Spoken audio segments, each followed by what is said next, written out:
petits sorciers, comment allez-vous? Me voici pour le premier événement réel qui va être sur le long terme de ma chaîne. On va parler des livres avec des livres merci.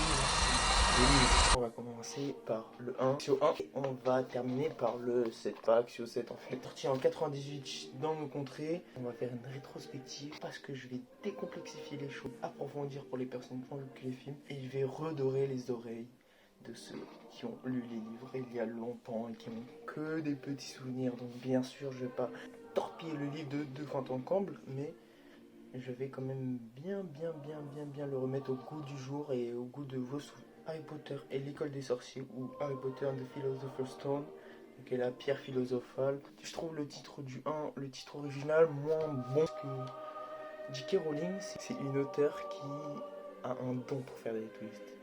Pensez juste au twist du 2 avec Gilderoy Lockhart. Ce twist a une importance fulgurante, vraiment. Elle va aller dans une profondeur de personnage, dans une profondeur d'écriture qui est vraiment réelle. Et elle a le chic pour faire ça, elle le fait dans tous les livres. Dans tous les livres, il y a un twist. Il y a un, voire plusieurs twists, et ça c'est vraiment incroyable. Parallèlement à ça, on va entrer dans l'univers Harry Potter, donc à l'école des sorciers, pour moi, c'est ce qui correspond le mieux. Je vais vous faire un petit résumé. Je vais pas vous faire un petit résumé, c'est marqué derrière. Le jour de ses 11 ans, Harry Potter, un orphelin élevé par un oncle et une tante qui le détestent, voit son existence bouleversée. Un géant vient le chercher pour l'emmener à Poudlard, la célèbre école de sorcellerie où une place l'attend depuis toujours. Voler sur des balais, jeter des sorts, combattre des trolls. Harry Potter se révèle un sorcier vraiment doué. Mais quel mystère entoure sa naissance? Et qui est l'effroyable V? Ils auraient pu dire celui dont vous... Oh, on ne prononce pas son nom. Là, comme dans ma vidéo présentation, on ne change pas une équipe qui gagne, l'édition Folleux Junior. Moi, je peux vraiment vous affirmer que le livre Harry Potter 1 a obtenu l'adaptation la plus fidèle de la saga. Parce que, déjà, comme vous pouvez le voir, hein, le livre est court, 301 pages. L'histoire se lit vraiment très vite. Un livre ciblé pour les jeunes, pour la jeunesse, on va dire. Pour les enfants, en gros. C'est quand ils appellent ça jeunesse dans le commerce, c'est pour les enfants. Oui et non. Oui, de 1, parce que monter plus ou moins simple. Les personnages sont ouvertement exposés. Donc c'est-à-dire il n'y a pas d'implicite. Par exemple, on va expliquer un Harry, on va le décrire. Hermione, on va la décrire au fur et à mesure. Par contre, les personnages, J.K. Rowling a aussi cette faculté à nous donner un petit détail des personnages pour ensuite le continuer au fur et à mesure des histoires, que ce soit physiquement ou dans leur psychologie. Le personnage qui est le plus détaillé, c'est quand même Hagrid, parce qu'il y a cet effet de surprise que ressent Harry et qu'on doit ressentir aussi. Autant on se place à la troisième personne, autant on peut s'identifier, mais génialement au personnage.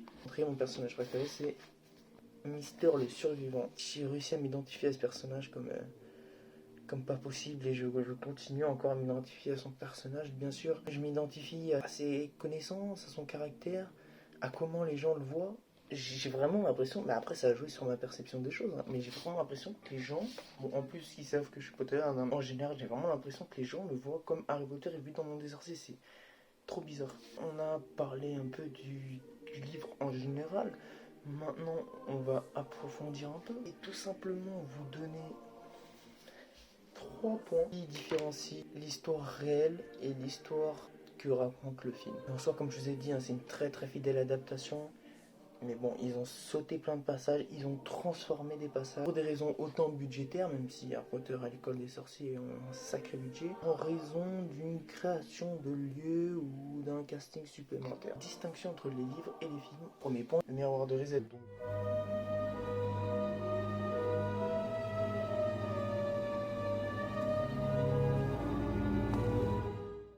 Le miroir de Riset et son effet. Donc, dans le livre, comme dans le film, Harry Potter va découvrir le miroir de Riset. Jusqu'à là, tout le monde a vu ce passage. D'abord, ce qui va se passer dans les films, Dumbledore va choper Harry, il va lui faire son discours. Pour l'homme le plus heureux de la Terre, il serait un miroir ordinaire, il n'y verrait que son reflet, rien d'autre que son reflet. Par la suite, Harry Potter n'aura plus qu'une approche avec le miroir, qu'elle soit une approche physique ou une approche morale. Harry, réveille-toi!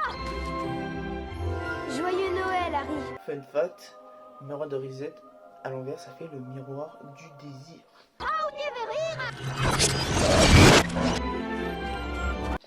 Il s'est vraiment passé quelque chose entre le miroir de Reset et Harry. Le grand désir, c'est d'avoir une famille. Ça, le film va l'exploiter pendant toute la saga. On le verra, ça au fur et à mesure que j'avance dans la rétrospective des livres. Ça va être exploité ici. Harry, il va voir que ses parents. Mais dans les livres, il va avoir vraiment une famille, c'est-à-dire des cousins, des tantes, ses parents, bien sûr.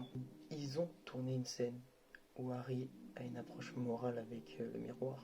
Mais ils l'ont coupé. Mais pourquoi ils ont fait ça? Dans les bonus, on peut retrouver cette scène. Comment ils l'ont coupé? Parce qu'en soi, le 1, en film, objectivement parlant, il a un rythme assez linéaire, on va dire. Il y a des petites fluctuations qui varient comme ça. Par exemple, l'attaque avec Cerbère, la petite partie d'échec, une découverte de lumière, ça continue. Dans le livre, on va voir un Harry vraiment rongé, qui songe à aller revoir ce miroir, qui songe à revoir sa famille, parce que c'est ce qu'il désire au plus profond de son cœur. Harry va y faire que y penser, il va même devenir changé par ce miroir. Ce miroir a vraiment un impact sur Harry Potter dans le livre, ce qui n'est pas vraiment montré dans les films, et ce qui est même un peu oublié. Parce que comme je vous l'ai dit, ça a vraiment une très grosse place dans l'histoire et dans la psychologie du personnage. Un point que je souhaite éclaircir et partager avec vous, bien sûr. Suite à ça, on va enchaîner sur le deuxième point, la place de Neville dans les livres.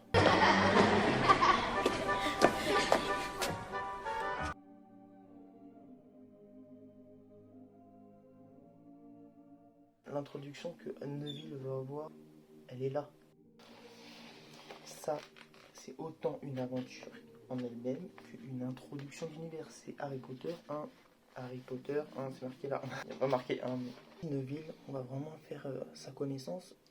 Neville fait partie de la création du trio. C'est la raison pour laquelle le trio s'est formé.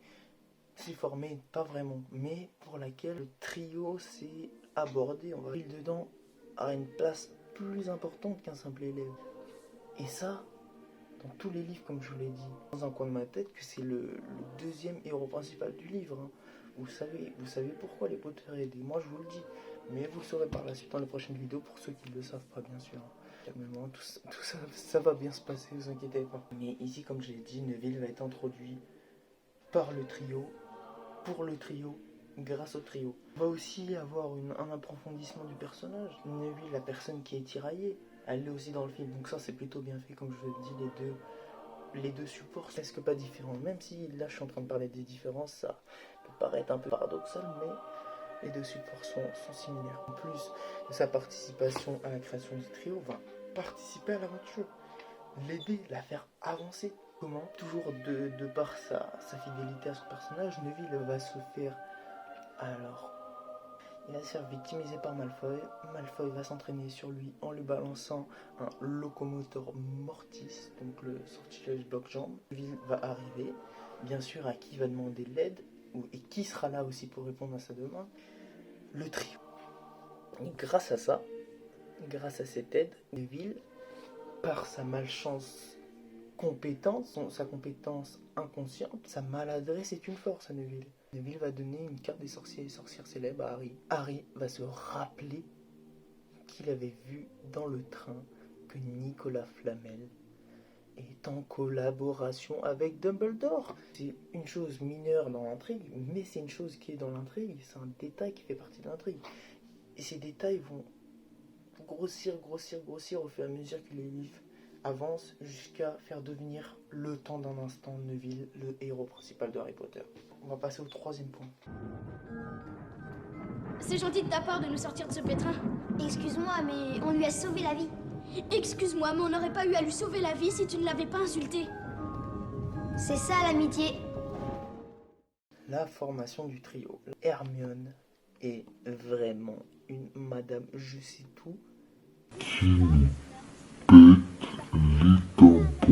On ressent vraiment de l'antipathie envers ce personnage, c'est fort quand même. C'est un truc de malade. Dans les livres, ça met de cette façon-là.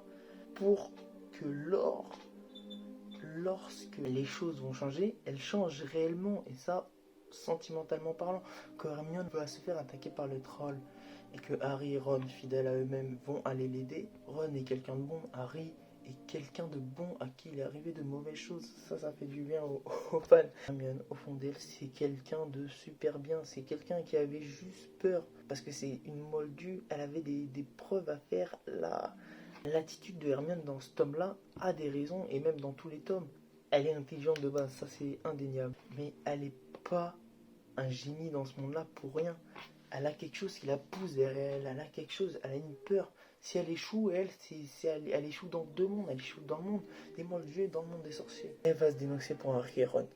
Un énorme pas. Parce que déjà, de 1, ça fait partie de son échec. Perdre des points à sa maison, c'est un échec considérable pour elle. Et deuxième point, elle va se dénoncer pour eux. Tout ça pour dire, les sorciers, que le Golden Trio ne voyait même pas la lumière du jour. Au début, juste Harry Potter et Ron étaient vraiment introduits comme personnages clés de l'aventure. Comme je l'ai dit précédemment, Hermione, par ses actions, de par sa personnalité, qui s'est révélée, va intégrer le Golden Trio et le former tout simplement. Voilà mes sorciers.